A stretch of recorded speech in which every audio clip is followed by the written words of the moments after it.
Welcome back, everyone. My name's Dylan, and we're going to be going into our next keynote speaker. We've got a great speaker with us today, my friend Angel Lance, the CEO of Motive Power, also the founder of the National Public Utility Council, an organization that C-Prime is really excited to be a part of. And for more information about that, along with interesting discussions about proactive decarbonization planning, I'm going to turn it over now to Angel. Take it away. Thanks, Dylan. I'm excited to talk about decarbonization and to talk about what the NPUC is doing to try to answer the question around how it is we address decarbonization. But to start with, I thought it might be useful to talk about what decarbonization is. I know when I speak with friends and family, we all Google it because it's a big word and it's kind of nebulous. So I just want to talk about what decarbonization means.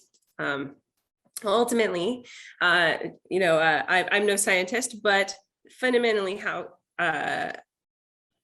carbon works in our world is it is a backbone of life. It is in your bodies, it is in the ocean, it is in the ground, it is in the atmosphere, and it's natural for carbon to move around. All that is very good until there's too much of it in our atmosphere. When there's too much of carbon dioxide and other greenhouse gases in our atmosphere, it kind of creates like a cloud. I mean, not really a cloud, but figuratively a cloud.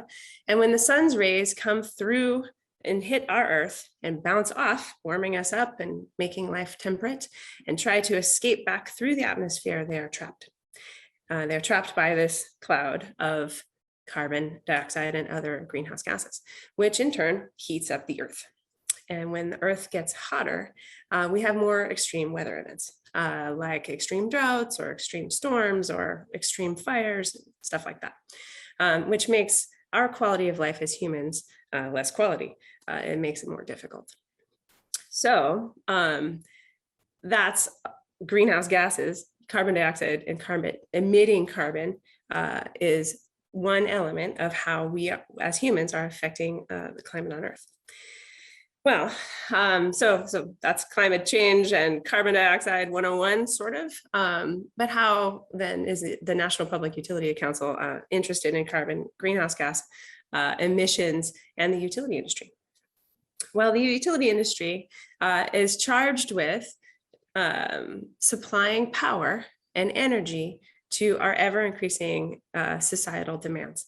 Utilities are working tirelessly to generate yet more and more energy as our society becomes more and more electrified and energy hungry. And utilities generate energy in many, many different ways. I'm going to show you a little bit about that. I'm going to try and share my screen here. Let me see that if this works. Dylan, did that work? I think it probably did. Yeah. Okay. It looks like it worked. Okay, cool. So if we're talking about decarbonization, we're talking about releasing less carbon into the atmosphere, which we've described as that weird cloud that heats everything up, or keeps the sun's rays on Earth and makes everything warmer. We talk about things that emit carbon. Generating energy, generating electricity, generating energy for your homes and for your 27 iPads and your 47 TVs. If you're anything like me in my house, I have all that stuff, several kids, several devices, the car, all the things, lots of energy demand. Our utilities are working to generate that energy for you and for everyone else in our country, in our world. They can do that in a variety of different ways. Some of those ways emit more carbon than others. So here what you see is something the NPUC put together in conjunction with our other partners, which describes the different energy mix, how utilities are generating energy in different states. Some of them rely on coal or oil, natural gas, nuclear generation, or hydroelectric, et cetera. And then they also have a mix of trying to put together what we call renewable energy or green energy in terms of geothermal, solar, that sort of thing, wind. You can see that it's different across the entire country. Each state has a different mix, and due to their geographies and their communities and what is really applicable to service up energy for that community on a reliable and safe way. So if we backtrack, we are talking to utilities about decarbonizing, which means that we're talking to them about different strategies to get to what we call net zero, or to decarbonize, which is to generate energy and to work within their supply chains to do so in a net zero like fashion, meaning not emitting any carbon. So if you can see here that lots of different states are doing things differently, we're all trying to drive toward doing it cleaner. One of the ways that we're doing that is we are trying to close down our coal plants and replace them with energy generators that are cleaner. Here you can see the US coal plant closures planned for the coming years. You can see that they're in lots of different years and that they are concentrated in different parts of the country.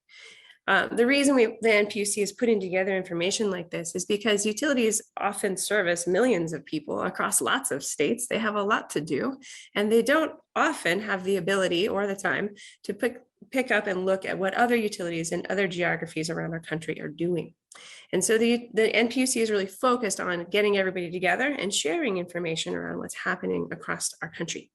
So in this example, this is a graphic explaining how we're going to have a lot of coal plants go away, which means that we're going to be shifting our energy mix to something that is greener by replacing those coal plants with other generation options. That is good news because we need to all get to net zero in order to stop global warming, to curb that greenhouse gas emission, and to maintain our quality of life on Earth. All right. Utilities have been doing this for some time. They've been at it for many years, and in many cases are heavily progressed along their projects to decarbonize. Some utilities are all the way finished with, well, not finished, but they've met their decarbonization goals, and they're actively working to drive social and change within their communities, and they are looking to drive more of a conversation around environmental and social governance issues. That's what ESG stands for. What you're looking at here is a report card, really, of the utilities across the United States that are tracking their environmental and social governance monikers, and they are doing so publicly and professionally, so that we can help drive the conversation in their communities and within their own companies on really progressing our work in this direction. Also good stuff. However, there is a funny thing. If you look at this particular graphic, the NPUC put together is to depict utilities across our nation and their different goals. They have many different goals. If you look here, some of them, as I stated before, have reached their decarbonization goals, meaning that they are generating energy and they're working within their supply chain at a net zero rate. They're not emitting carbon, and yet they're still giving those communities energy for the usage of their society. Very good. Other utilities across the nation have different goal sets, everywhere from 2022 all the way to 2060 through 2100, which is a long time from now. And if we all have different goals around the country for major generation of energy, then it's going to be really difficult to actually impact the decarbonization question as a whole. So the NPUC is focused on putting information like this together, again, to share knowledge and share learning across the industry, within the industry and across it. Because folks within the industry are heavily focused on making sure that they have safe and reliable energy, and are able to combat some of these really intense weather events that we've had over the last several years and likely will continue to have. Our utilities are not the only ones doing this, though. Everybody's doing it. This is a graphic that really states what the decarbonization goals are, or the race to net zero, what it looks like across the globe. You can see here that there are some countries who've nailed it. They are heavily focused on decarbonization or getting to net zero across all industries in their in their country, and it is a chief or maybe a paramount perspective.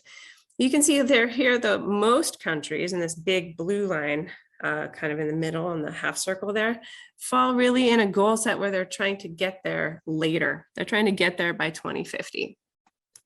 And then you can see farther over here on the far right-hand corner that there are some countries, surprisingly like Australia, that have really later plans for net zero all the way out from 2050 through 2100 and beyond. I point out these graphics because the conversation around decarbonization is a global conversation. It's a national conversation, and it's a human conversation, really. And working at ETS, working with thought leaders within different industry sets like the utility set or the transportation set, we really want to start to have a discussion through the MPUC or elsewhere around having coffee. We really want to start a discussion around how to combine those goals. We need to be able to align on what dates we're trying to get where. We need to be able to capitalize on our good progress that we've made, and we need to be able to share our techniques and our strategies with each other to try to accelerate our answer to decarbonize and to get to net zero. The MPUC really kind of thinks of it like a race. I think we said in some of the graphics, race to net zero. I like that idea. It reminds me a bit of like our countries, and there was a global race at one time to get to the moon. I don't know if you recall that, Dylan, but there was, so I think it was in the 60s, right? Everybody was trying to get to the moon and get there fastest. Who can be the first country to walk on the moon or to get there in the first place? It was a national fervor. It was an international fervor. And it was really kind of an amazing point for mankind. I feel like we're really at a similar inflection point here, where we as a collective need to get on the same page and align on the goal of getting to the moon as a nation and as a world. But our moon now is net zero. Our moon now is decarbonized. It is energy generation and transmission that is non-emitting of greenhouse gas and is supportive of our societies and our way of life. We need to do that. And I'm excited to talk to people at ETS about aligning on those goals, so we all have the same one, because we can't get there if we have different ones. And about sharing what's working, what's not working in order to get to that aligned goal. But most importantly, I'm really excited to speak with people about expediting our plans to decarbonize, to accelerating our approach, because climate change is accelerating itself. We're having more weather events, things are getting faster. Scientifically, it's proven that things are somewhat snowballing in terms of climate change. It's kind of a funny word, snowballing, but it's accelerating rapidly. And our planning to address our impact through carbon emission is not accelerating. And so I'm really excited to speak with people at ETS to talk about how we hit the fast forward button, the superpower button, the go much faster button, to try to keep pace with climate change, to really be able to reach the moon, or really be able to decarbonize in time to make a lasting impact. So I'm excited for what comes next. I'm excited to discuss that planning, to discuss that alignment, to discuss those strategies and share that information. And then most importantly, to talk about how we get faster. That's it.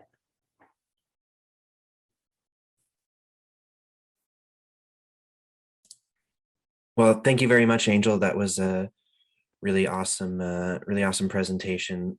Always love those visual capitalist graphics. And for more on proactive decarbonization planning and how utilities are moving forward and must continue to move things forward, we're going to be meeting together shortly for a full panel. So stay tuned for that.